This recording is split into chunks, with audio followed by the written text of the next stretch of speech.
अस्सलाम वालेकुम नाज़रीन, रूबी न्यूज़ के साथ मैं हूं मोहम्मद अख्तर। सबसे पहले नज़र डालते हैं सुर्खियों पर।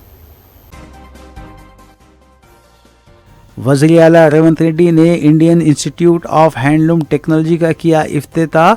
हैंडलूम सनत की तरक्की की सिमत एक अहम कदम, वज़ीर आला का बयान। बीआरएस से कांग्रेस में शामिल हुए अरकान असम्बली के खिलाफ 4 हफ्तों में फैसला लिया जाएगा, तेलंगाना हाई कोर्ट की हिदायत।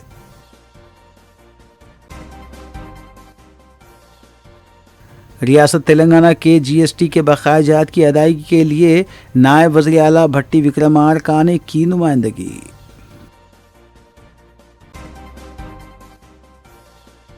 ज़िले खम्मम में बारिश और सैलाब से मुतासरा आवाम के लिए कांग्रेस के अवामी नुमाइंदों ने अपनी 2 माह की तनख्वाह देने का किया ऐलान। हल्दी के पैकेट्स में गांजे की फरोख्त का रैकेट बेनकाब, महकमे आबकारी की कार्रवाई।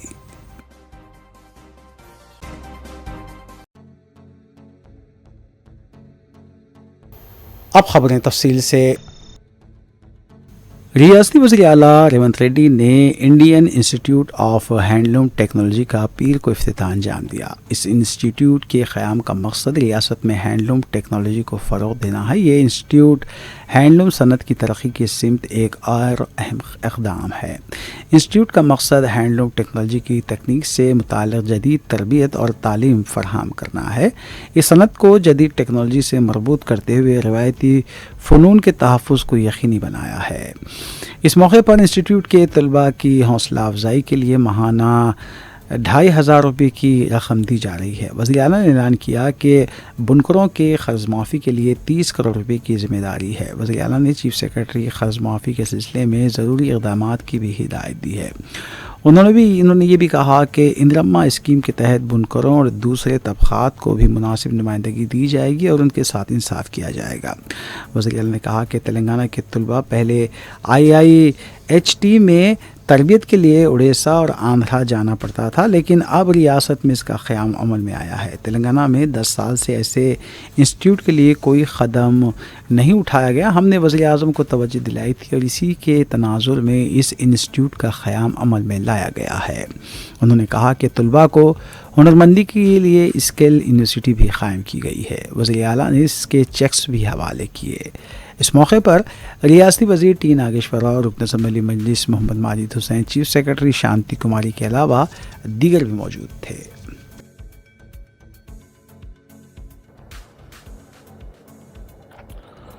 आली जनाब इज़्ज़त-ओ-माब honourable chief minister of Telangana Revanth Reddy sahab, minister Nageshwar Rao साहब, दीगर कायदीन और यहाँ पे मौजूद तमाम लोग, मैं तहे दिल से मेरे और मेरी पार्टी की जानिब से CM रेवंत रेड्डी साहब का शुक्रगुजार हूँ कि उन्होंने इस अजीम व शान इनाग्रेशन को यहाँ पे रखा और ये इंस्टीट्यूट को यहाँ पे शुरू कराया।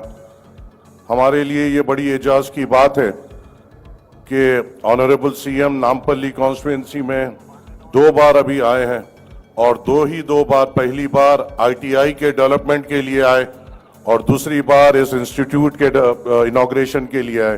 तो आप सब जब भी आए इस इलाके में एजुकेशन को प्रमोट करने आए और ये हमारे लिए बड़ी एजाज़ की बात है। मुझे उम्मीद है कि आपके हाथों से बहुत जल्द यहाँ पर government college, residential college for boys and girls junior college है, उसका भी इफ्तिताह होगा। मुझे उम्मीद है कि आपके हाथों से यहाँ पे कई और सेमी रेसिडेंशियल स्कूल्स यहाँ पे आप लाएंगे। मुझे उम्मीद है कि आप जब भी यहाँ पर आएंगे तो एजुकेशन को और ज़्यादा प्रमोट करेंगे। बस इसी आपका शुक्र अदा करते हुए मैं आपसे इजाज़त चाहूँगा। ज़्यादा लीडर्स है, आपको CM साहब को भी सुनना है, इसलिए मैं आपका वक्त ज़्यादा नहीं लेते हुए इस स्टेज से ऑनरेबल चीफ मिनिस्टर और मिनिस्टर साहब का शुक्रिया अदा करते हुए इजाज़त लूँगा। शुक्रिया। మా మంత్రి గారిని, మా ప్రిన్సిపల్ సెక్రటరీ గారిని మనస్ఫూర్తిగా అభినందిస్తున్నా. వేలాది మంది నేతన్నలను కలుసుకునే ఒక్క మంచి కార్యక్రమాన్ని లలిత కళా తోరణంలో ఏర్పాటు చేసి ఈ సంతోషమైన సమయంలో మీ అందరిని కలిసి ఇండియన్ ఇన్స్టిట్యూట్ ఆఫ్ హ్యాండ్లూమ్ టెక్నాలజీని ప్రారంభించుకోవడం నాకు చాలా సంతోషకరమైన వార్త.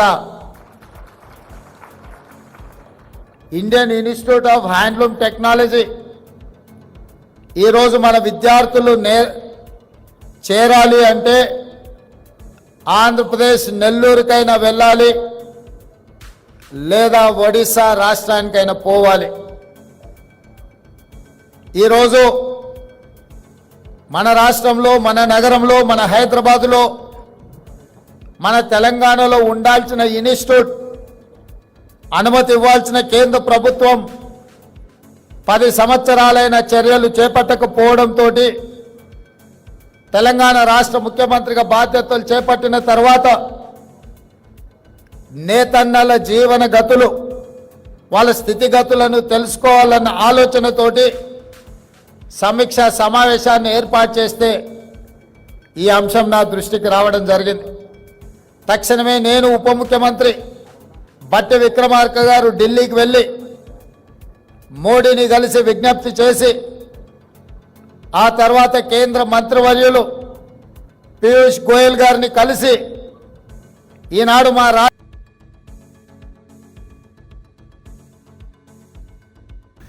नायब वज़ीर आला भट्टी विक्रमार्का ने नई दिल्ली में मरकज़ी वज़ीर फ़ाइनेंस निर्मला सीतारामन की क़यादत में मुनक़िदा मुल्क भर की रियासतों के वज़राए फ़ाइनेंस के इजलास में हिस्सा लेते हुए मरकज़ी वज़ीर से नुमाइंदगी की कि वो फ़ौरी तौर पर तेलंगाना रियासत के GST के बकाया जायत की अदायगी करने के इक़दाम करे, क्योंकि मरकज़ को तेलंगाना से करोड़ों रुपये अदा करने हैं। वाज़ेह है कि मरकज़ी वज़ीर फ़ाइनेंस निर्मला सीतारामन ने मुल्क भर से हासिल होने वाले GST फ़ंड्स का जायज़ा लेने के सिलसिले में मीटिंग मुनक़्क़िद की।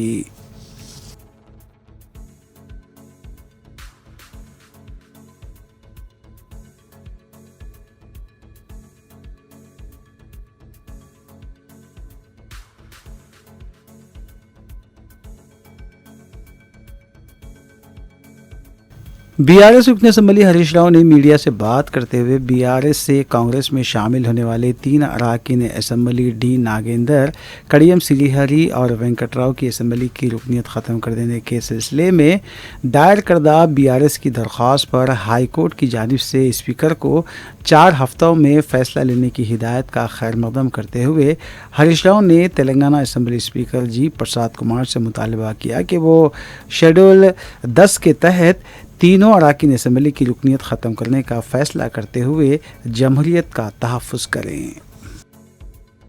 ఇచ్చే వెయిటేజ్ను 2.5 నుంచి 10% పెంచండి. తద్వారా రాష్ట్రాల మధ్య పోటీ పెరుగుతుంది, రాష్ట్రాల ఆదాయం పెరుగుతుంది అనేటువంటి విషయాన్ని ఆర్థిక సంఘం దృష్టికి తేవడం జరిగింది. అదేవిధంగా స్థానిక సంస్థలకు కూడా గ్రాంట్ పెంచండి. కనీసం స్థానిక సంస్థలు, అది rural local bodies, urban local బాడీస్కు 50% పెంచాలని చెప్పి కూడా మేము వారిని కోరాం. ముఖ్యంగా అర్బన్ పాపులేషన్ ఎక్కడైతే పెరుగుతుందో,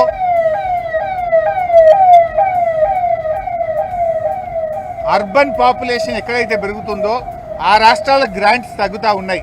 తెలంగాణలో పట్టణీకరణ వేగంగా జరుగుతూ ఉంది కనుక తెలంగాణ లాంటి రాష్ట్రం నష్టపోకూడదు. అందువల్ల స్థానిక సంస్థలకు గ్రాంట్ 50% పెంచండి.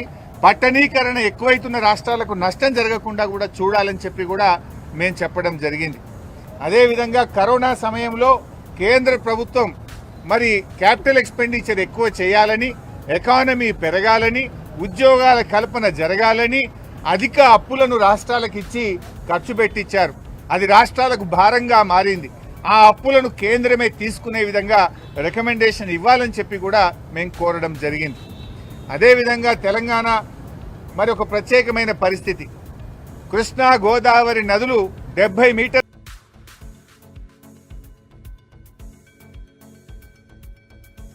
रुकन असम्बली कड़ियम सिलीहरी ने मीडिया से बात करते हुए बताया कि बीआरएस कायदीन बशमूल KCR, KTR और हरीश राव को इन्हिराफ क़ानून से मुताल्लिक़ बात करने का कोई अखलाक़ी हक़ इसलिए नहीं है क्योंकि बीआरएस ने 2014 से 2023 तक इन्हिराफ़ी क़ानून और जमहूरी उसूलों को पामाल करते हुए कांग्रेस, तेलुगु देशम, YSR कांग्रेस कि अराकीन असम्बली को लालच देते हुए बीआरएस में शामिल किया था।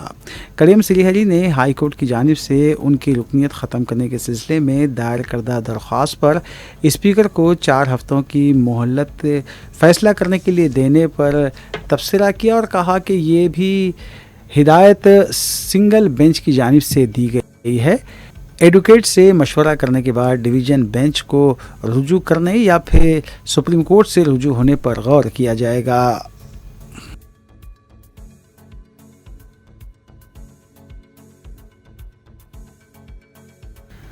बारिश और सैलाब से मुतासरा तेलंगाना के अजला के लिए सीएम रिलीफ फंड में इमदाद देने का सिलसिला जारी है। इस सिलसिले के तहत ज़िले खम्मम में बारिश और सैलाब से मुतासरा आवाम के लिए कांग्रेस के अवामी नुमाइंदों ने 2 माह की तनख्वाहें देने का ऐलान किया है। वाज़ेह है कि 2 दिन कबल बीआरएस के अराकीन असम्बली और कौंसिल ने 1 माह की तनख्वाह अतिया देने का ऐलान किया था।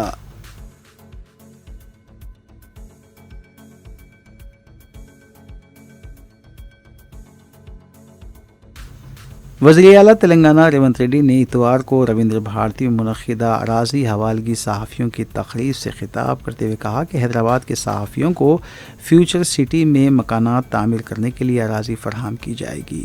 उन्होंने मज़ीद कहा कि कांग्रेस हुकूमत हकीकी सहाफ़ियों के लिए एक्रेडिटेशन और हेल्थ कार्ड्स जारी करने के अपने अहद की पाबंद है। उन्होंने ऐसे तमाम हकीकी सहाफ़ियों को तयक़ुन दिया जिन्हें अब तक अराज़ी हासिल नहीं हुई, उन्हें ज़रूर इम्कना के तामीर के लिए अराज़ी फ़राहम की जाएगी। इस सिलसिले में मीडिया एकेडमी को उन्होंने इक़दामात करने पर भी जोर दिया। మీ లైక్లో డిస్లైక్లో ఇండివిజువల్గా ఒక రకం, మనం ఉన్న కుర్చీలో ఉండే బాధ్యత ఇంకొక రకము, మన యజమానులకు ఒక ఆలోచన ఉంటుంది. ఇవన్నీ సమన్వయం చేసుకునే బాధ్యత మీదే. కాబట్టి మీకు సంబంధించిన ప్రెస్ అకాడమీ రిలేటెడ్లో ఒక 10 కోట్ల రూపాయలు స్పెషల్ డెవలప్మెంట్ ఫండ్ ముఖ్యమంత్రి విచక్షణ అధికారంతో ఉండే దాని నుంచి ఒక 10 కోట్ల రూపాయలు కేటాయించే బాధ్యత తీసుకుంటా. అదేవిధంగా ఈ 1100 మందికి ఇచ్చారు కానీ ఇంకా 2000 3000 జర్నలిస్టులు ఉన్నారు. మా వాళ్ళు అప్పుడప్పుడు కలిసినప్పుడు సార్ రాష్ట్ర విభజన అయింది, అటుపక్క పోయిన వాళ్ళకు కూడా ఇటుపక్క ప్లాట్లు వచ్చినాయి, మొత్తం ఇటుపక్క ఉన్న వాళ్ళకు రాలేదని కూడా మా మిత్రులు అప్పుడప్పుడు నా చెవిలో చెప్తుంటారు. బంజారా హిల్స్ వచ్చినప్పుడు బంజారా హిల్స్లో మీరు భాగస్వాములు అయినరు, జూబ్లీ హిల్స్ వచ్చినప్పుడు జూబ్లీ హిల్స్లో మీరు భాగస్వాములు అయినరు, గచ్చిబౌలి వచ్చినప్పుడు గచ్చిబౌలిలో మీరు భాగస్వాములు అయినరు, చివరికి ఆ కొంపల్లి వస్తే కొంపల్లి దగ్గర పేట్ బషీరాబాద్లో మీరు భాగస్వాములు అయినరు. ఇప్పుడు మా తెలంగాణ రాష్ట్ర ప్రభుత్వం ఫ్యూచర్ సిటీ తెచ్చుకుంటుంది కదా, డెఫినెట్గా ఫ్యూచర్ సిటీలో మీరు భాగస్వాములు అవుతారు.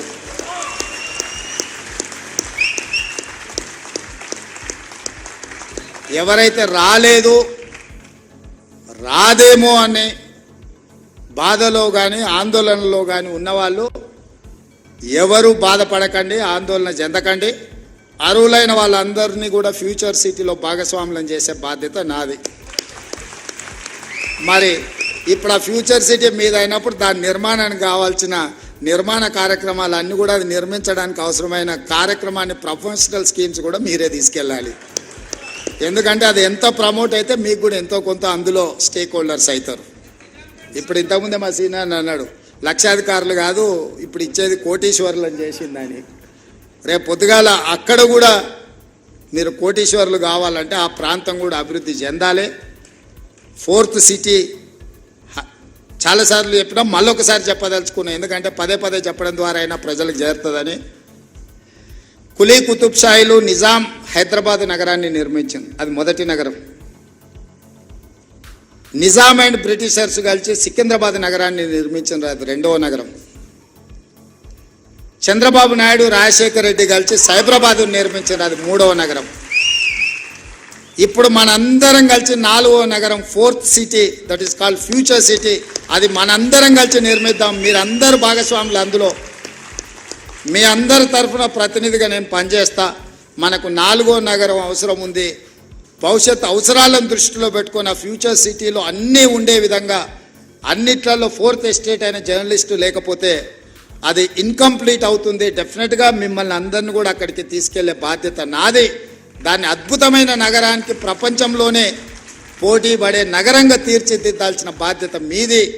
మనం అందరం అనుకుంటే 4th సిటీని ఫ్యూచర్ సిటీని నిర్మించుకోవడం పెద్ద విషయం కాదు. 100% దాన్ని అద్భుతమైన నగరంగా నిర్మించుకుందాం. ఆ అద్భుతమైన నగరంలో మనం అందరం భాగస్వాములం అవుదాం. ఎవరెవరైతే రాని వాళ్ళు లేకపోతే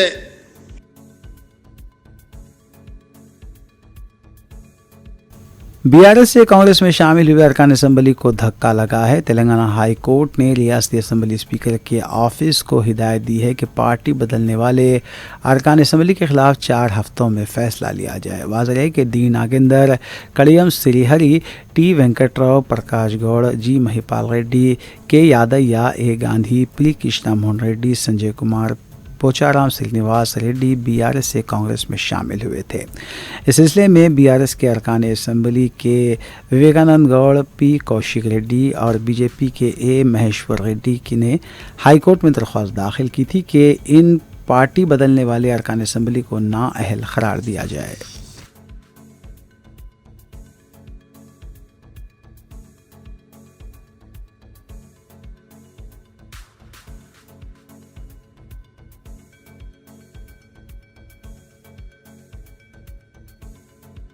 चेयरमैन तेलंगाना वक्फ बोर्ड सैयद अजमतुल्लाह हुसैनी ने पीर को मीडिया से बात करते हुए बताया कि तेलंगाना वक्फ बोर्ड के वफद ने वक्फ तरमीमी बिल की मुखालिफत में अपनी नुमाइंदगी 6 सितंबर को जेपीसी के हवाले कर दी है। उन्होंने मज़ीद बताया कि वक्फ तरमीमी बिल की 40 क्लासेस पर बोर्ड अरकान की जानिब से किए गए एतराफ़ पर मुश्तमिल नुमाइंदगी बनाई गई और बोर्ड इजलास में सिलसिले में करारदाद भी मंजूर की गई थी।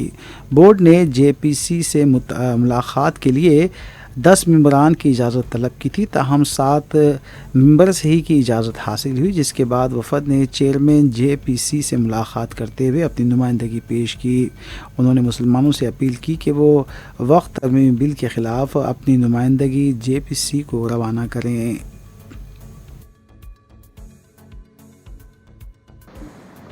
उस बिल की मुखालिफत में हम एक क्लास बाय क्लास हम जो 40 क्लासेस वो लोग जो अमेंडमेंट में रख के वक्फ बोर्ड पे जो तरमीमी बिल लाए उसके ऊपर हम इन डिटेल में डिस्कस करके हम उस दिन एक यूनानिमसली सभी बोर्ड के मेंबर्स का मुत्तफ़िक़ा तौर पर हम उसको रिजेक्ट करने का और हम एक रेजोल्यूशन हम पास किए थे।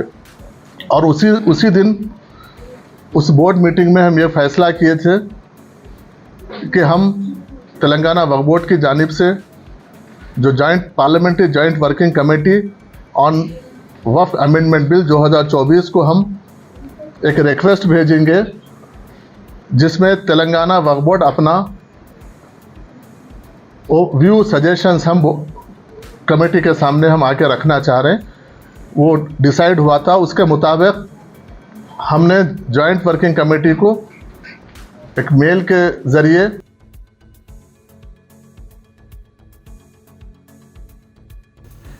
हैदराबाद कमिश्नर पुलिस सीवी आनंद ने ओहदे का जायज़ा लेने के बाद वज़ीर आला रेवंत रेड्डी से उनकी क़यामगाह पहुंचकर मुलाकात की। वज़ीर आला ने सीवी आनंद से नेक तमन्नाओं का इजहार किया। शहर की अमन व क़ानून की सूरत हाल पर भी तबादले ख्याल की इत्तला मिली है।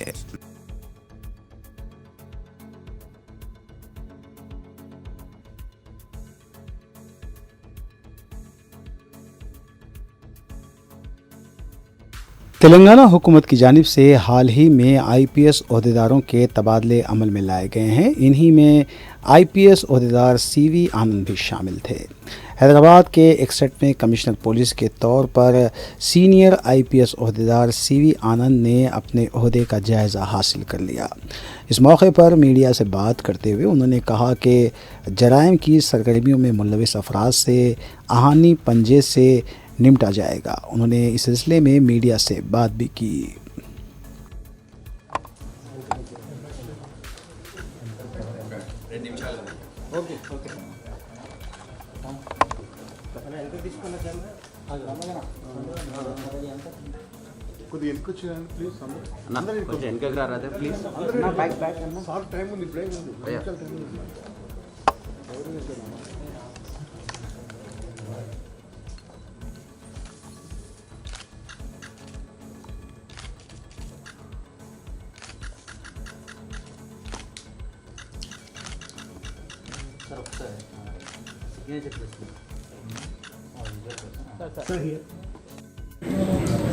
आज मैं Hyderabad commissioner of police, Hyderabadi में कोतवाल भी बोलते हैं।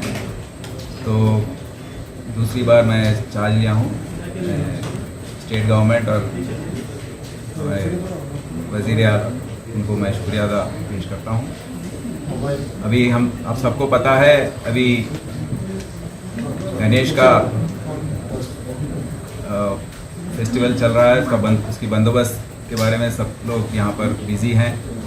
और 17 तारीख को निमज्जन होने वाला है।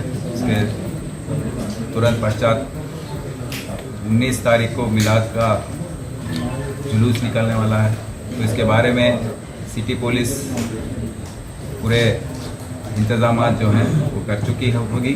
मैं उसके बारे में ऑफिसर से अभी रिव्यू करूँगा, क्योंकि पिछले साल भी हम किए थे, काफ़ी अच्छे रिजल्ट्स आए थे, सब कुछ पीसफुल हुआ था।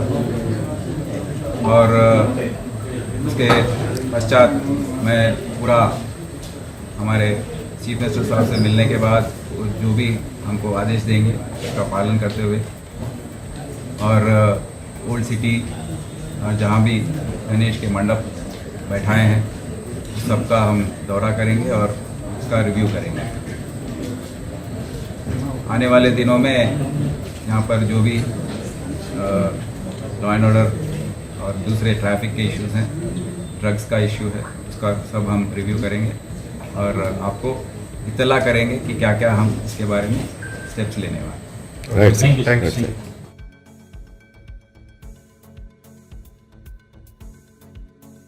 Commissioner task force south zone team Hyderabad के एहलकारों ने काला पत्थर पुलिस के साथ काला पत्थर में एक गैर कानूनी जुए के अड्डे पर छापा मारा और खुमारबाजी में मसरूफ़ 22 अफराद को हिरासत में लिया गया। उनके कब्ज़े से 46,55,810 रुपये नकद रकम के अलावा दीगर अशिया बरामद की गई। YVS सुधेंद्रा DCP टास्क फोर्स ने सिलसिले में प्रेस नोट जारी करते हुए तफसीलात बताईं।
साबरबाद पुलिस ने 4 करोड़ रुपए के UPI धोखाधड़ी में मुलविस 13 रुकनी टोली को गिरफ्तार किया। ये गैंग हाईटेक UPI फ्रॉड और धोखाधड़ी की स्कीमों के एक सीरीज़ में मुलविस थी।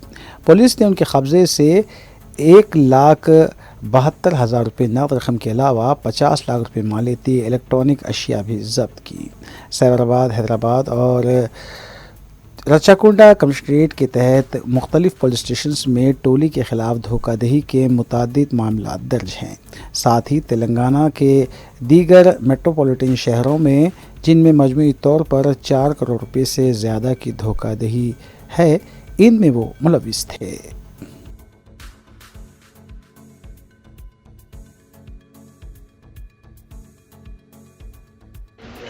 మామూలుగా మనం న్యాచురల్గా అయితే ఒక వ్యక్తి పర్చేజ్ కోసం వెళ్ళినప్పుడు మనం ఏం చేస్తాం, వస్తువులు కొన్న తర్వాత ఇన్స్టాంట్గా మనం పేమెంట్ చేయడం జరుగుతుంది. వీళ్ళు ఏం చేస్తారంటే ఇన్స్టాంట్గా పేమెంట్ చేయకుండా అక్కడ ఉన్న UPI స్కానర్ని ఫోటో క్లిక్ చేయడం జరుగుతుంది. ఆ ఫోటోని ఎవరైతే వీళ్ళ కాన్స్పిరసీలో ఉన్నటువంటి వ్యక్తి ఎవడైతే ఉన్నారో అవుట్ సైడ్ ఉంటారు, మేబీ షోరూమ్ అవుట్ సైడ్ ఉండొచ్చు, మేబీ అదర్ స్టేట్లోనే ఉండొచ్చు. ఇంకా అది మనకు ఫర్దర్ ఎగ్జామినేషన్లో తెలుస్తుంది. అతను పేమెంట్ చేస్తాడు.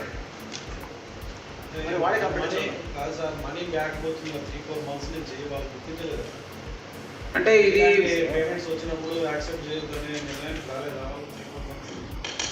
ఇక అది ఇప్పుడు వాళ్ళ దృష్టికి వచ్చింది కాబట్టికనే మనకు కంప్లైంట్స్ రైజ్ చేసినారు.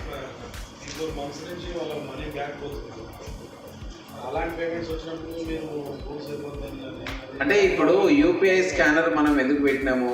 For the purpose of consumer facility, easy పేమెంట్కి, రియల్ టైం పేమెంట్కి అవకాశం ఉంటుందని.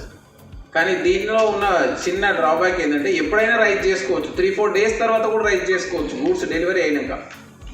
దాన్ని ఆసరాగా చేసుకునే అఫెండర్స్ ఈ విధంగా ఫ్రాడ్ చేయడం.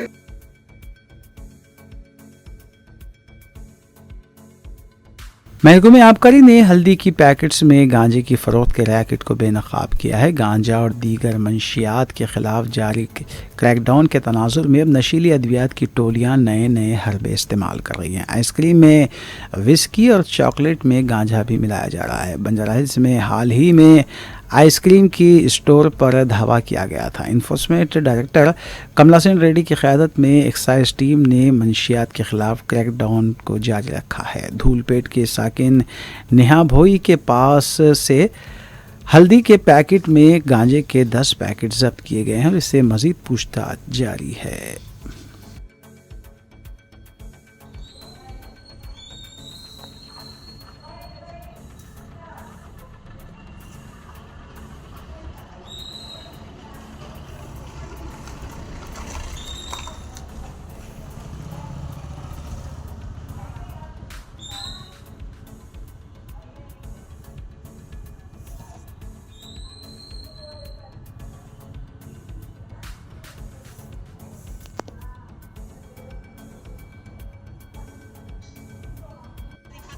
ना जनाब ना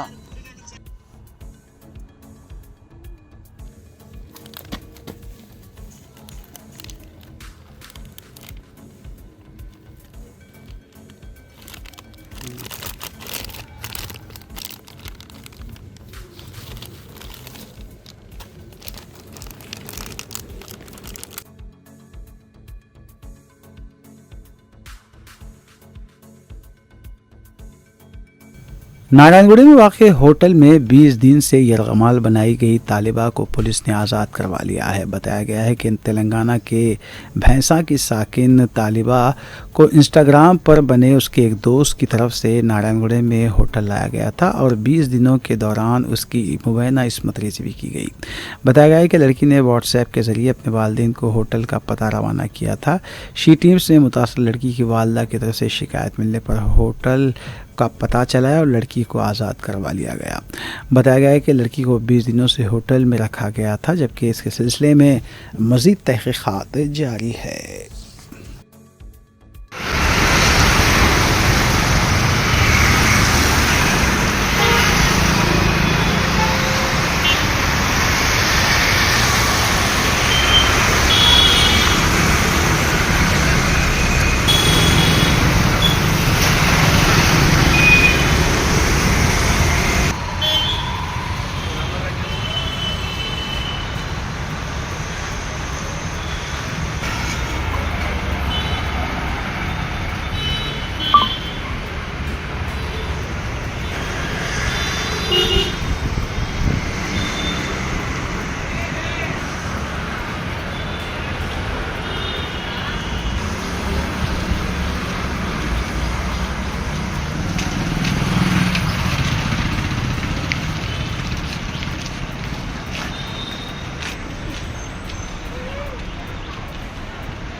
नितिन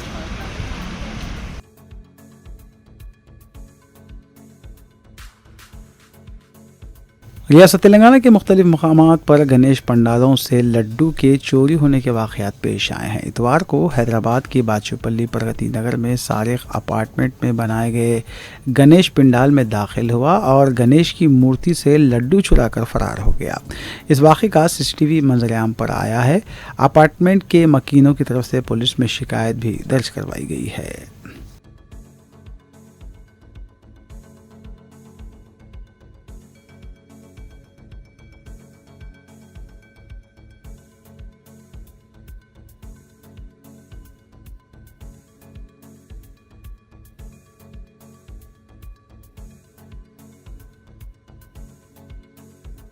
दूसरी जानिब तेलंगाना मेरचल केसरा की सिद्धार्थ कॉलोनी में भी गणेश मूर्ति के हाथ से लड्डू चुराया गया है। इस वाक़े का भी CCTV फुटेज मंजर आम पर आया है। पंडाल मुंतज़मीन को होशियार रहने की ज़रूरत बताई गई है।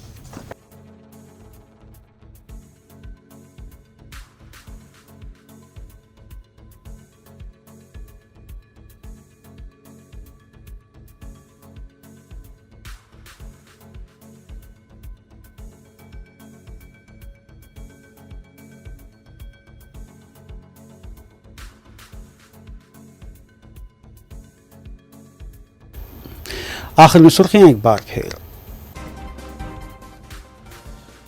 वज़ीर आला रेवंत रेड्डी ने Indian institute of handloom technology का किया इफ्तिताह। हैंडलूम सनत की तरक्की की सिमत एक अहम कदम, वज़ीर आला का बयान।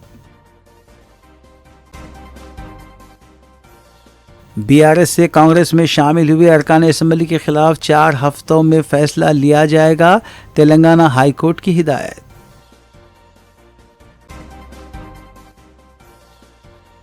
रियासत तेलंगाना के GST के बकाया जात की अदायगी के लिए नायब वज़ीर आला भट्टी विक्रमार्का ने की नुमाइंदगी।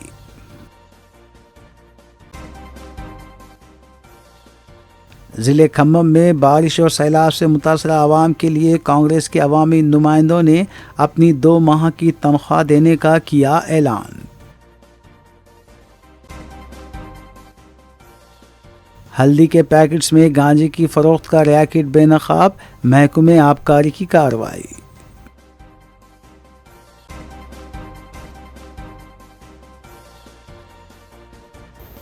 नाज़रीन, रूबी न्यूज़ की फीडबैक के लिए स्क्रीन पर दिए गए नंबर पर आप कॉल कर सकते हैं या ईमेल के ज़रिए हमें पैगाम भी भेज सकते हैं। इसी के साथ रूबी न्यूज़ यहीं इख्तिताम पज़ीर होती है। रूबी न्यूज़ की सारी टीम को दीजिए इजाज़त।